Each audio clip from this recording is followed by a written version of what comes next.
Dedicated to Eastern and Southern Kentucky, this is WYNT Mountain News at 11.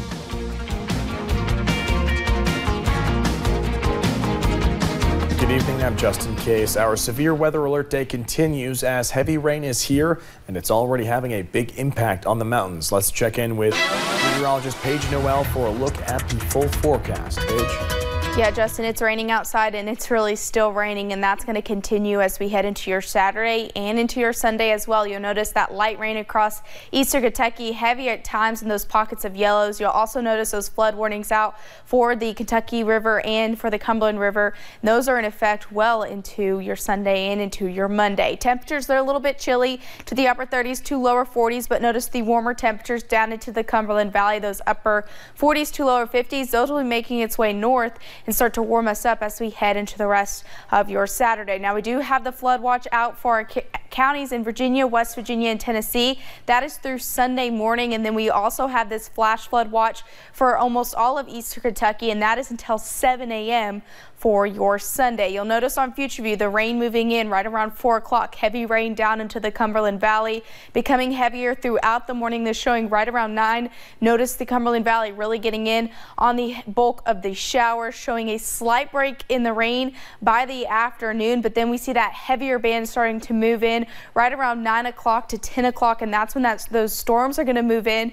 Could be strong to severe at times, continuing into early Sunday morning. And then good news is we finally clear out after that, and those temperatures cool down by noon for your Sunday. Now, the NAM is just a little bit too much. We're seeing those 3 to 4 down into the Cumberland Valley. I think we're going to be more near that 2 inches, and that's kind of what the GFS is showing, that 2.5 to maybe 3, an isolated spot just to the south of the I-64, or excuse me, just south of the Hal Rogers Parkway and south of 80. That's where we're going to see the biggest chance for rain, and really with this heavy rain and gusty winds a little bit later for your Saturday, that's going to make it possible for trees to fall down, and that's going to be our main concern as we head into the rest of really your Saturday and into your Sunday as well. Check out the rest of that extended forecast.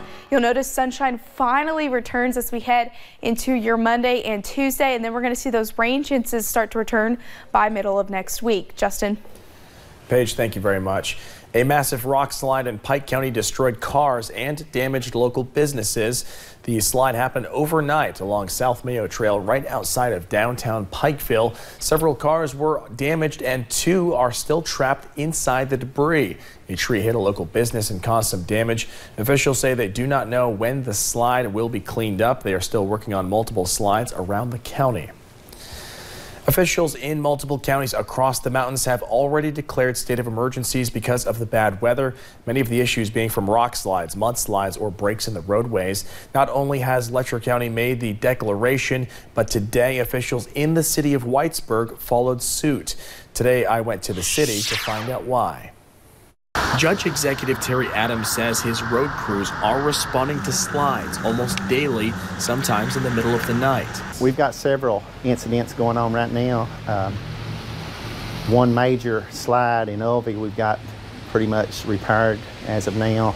We've got several other slides that we're currently going to be working on. As City Manager Chris Connell was driving around with the street department supervisor, he says they noticed something different about this rock wall along Main Street. I would have never noticed it, but he noticed it, and you know, we can thank him for maybe saving somebody's life, because if it fell on a car, it could be deadly.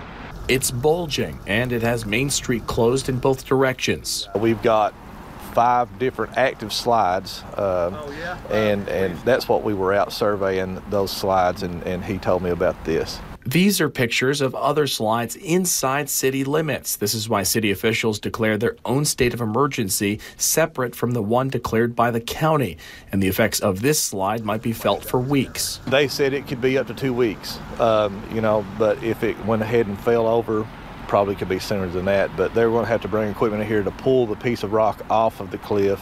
As rain continues drenching the mountains, Cottle's advice is to be patient and alert. Please be careful. All this water in the roads and mudslides and stuff, people just really need to take their time and be cautious and just be aware.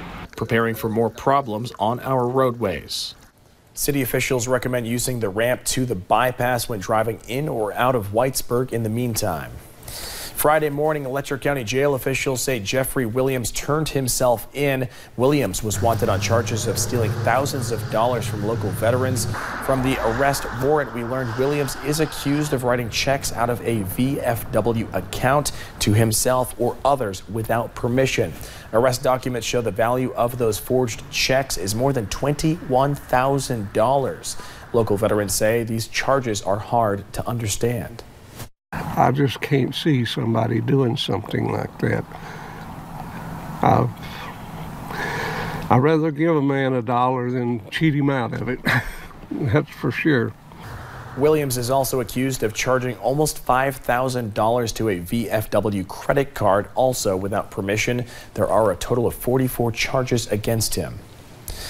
A woman with ties to Eastern Kentucky was nominated to be the next U.S. ambassador to the United Nations. Glasgow native Kelly Knight Craft was nominated. Craft is already the ambassador to Canada and is married to Hazard native Joe Craft, the head of Alliance Resource Partners. Craft would replace former South Carolina Governor Nikki Haley, who stepped down at the end of 2018. The U.S. House of Representatives plans to vote on a resolution to stop the president's national emergency declaration for the border wall next week.